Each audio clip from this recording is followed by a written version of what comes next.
There's a guest that was eating by a friend of his that he hasn't seen for a long time, that has moved away from his hometown. And as they're eating, the host is asking him, "Oh, what's with this friend? Oh, he's dead. Oh, what's with that neighbor? Oh, he's dead. Oh, what's with this friend? Oh, he's dead." The host is like mortified. All of his friends are dead. Unbelievable.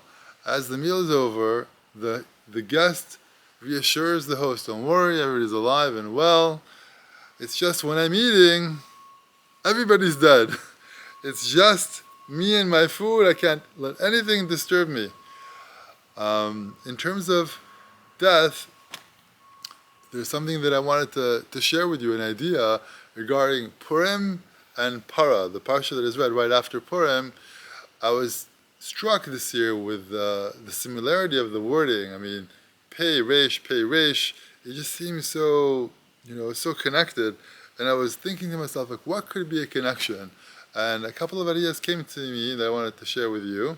One of them is that with Parshas Parah, or Parah Adomah, you have this sacrifice of this animal, this cow, to purify somebody who was exposed to death, because there's ritual impurity, and when a person is exposed to death, and this purifies that individual.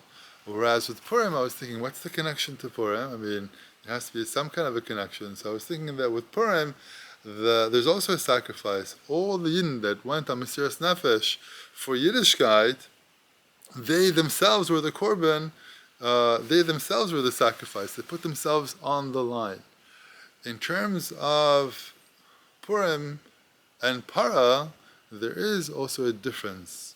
And the difference is that with Purim, everything was hidden.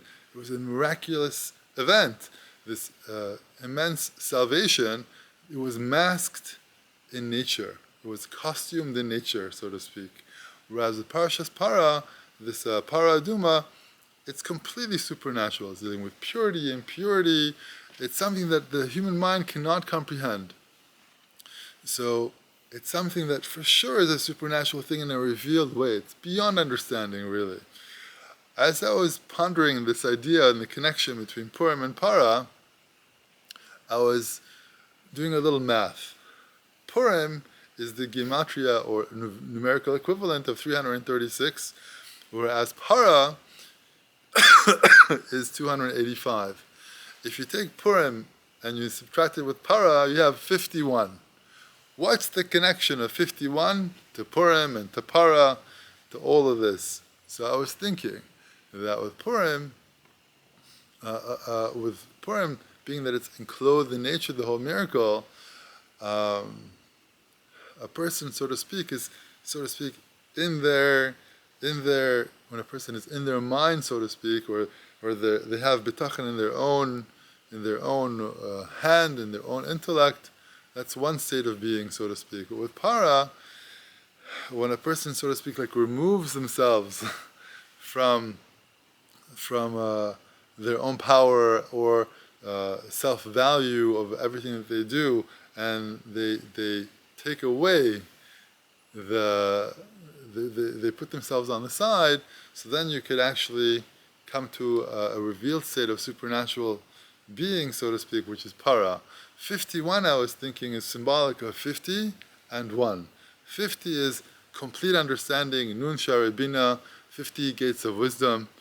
1 over that is beyond understanding.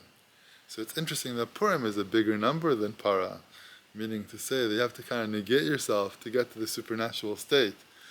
As an aside, I encountered a really interesting kind of a Torah regarding emes. The emes is Aleph and Mace. So when a person takes away the Aleph, Alufa Sho'elam, the Eibishter, from whatever situation they might be in, or whatever it is that they encounter, there's a death. There's a certain separation from the truth, so that's a certain death. Whereas when the Aleph is connected, so then when you're connecting the Eibishter with whatever situation that you're confronting, so then you're connected to life. So I think the takeaway is what are we concentrating on? What are we focusing on? Are we focusing on the costume, or are we focusing on the godly hand behind it, the supernatural? So I think, as a suggestion, perhaps, that we can take from all this 51 between the two, is that we have to take whatever is hidden, and we have to look beyond the mask. We have to look beyond the costume. We have to concentrate on the supernatural, on the godly hand behind everything. And that is the takeaway from Purim, Parah, and how it connects to our life. We have to unmask the supernatural in every situation, and hopefully this connection is going to manifest, and we'll be more and more connected and go from strength to strength in revelations of Hashem beyond understanding.